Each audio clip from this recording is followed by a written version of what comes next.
Do you ever notice that your hip flexors or in this kind of groin area feels tighter after you have practiced a resting squat?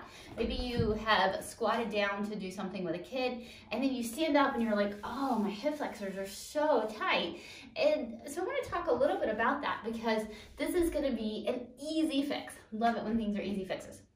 So if you practice a full resting squat where you are working on loosening up your low back, loosening your pelvic floor, your glutes, getting that great expansion, which a full squat gives us, we want to think about really keeping everything in here relaxed. So if I have somebody in person, I will take my thumb, rest it right here, and just make sure there aren't any tendons popping out. So you should not feel anything firm or stringy under your thumb when you place your hand here. So if you practice a resting squat, you can get somebody else to stick their hand here and feel, or you can feel. The other clue that you are tightening your hip flexors, maybe if you don't think you are, but if they feel tight after, they're definitely, you're definitely using them to keep your hip flexors pull you forward. So if your hip flexors don't fire, but you're not comfortable in a squat, you will fall over. So they're just trying to help you.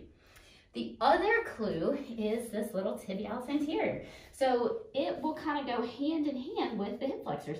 So this tibialis anterior will pop out or it will fully relax. And so you will get that also that same kind of stringy, like right there, you will get that same kind of stringy feel, tendon feel that you would feel in the front of your hip flexor. So practice sitting on something first. So practice sitting on a box, maybe curl into a ball, really relax those hip flexors, wiggle around, make sure the front of your ankles are nice and relaxed, move them under you a lot, and breathe here.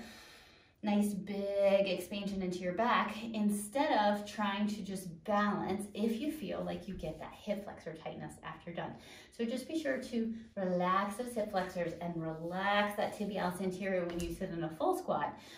The other thing that you can do to help make it a little bit easier is to find something to place your heels on. Okay, so a lot of times ankle range of motion is limited. Also, when we pop those ankles up, it becomes less strain on our glutes, having to lengthen to be able to sit in a full squat.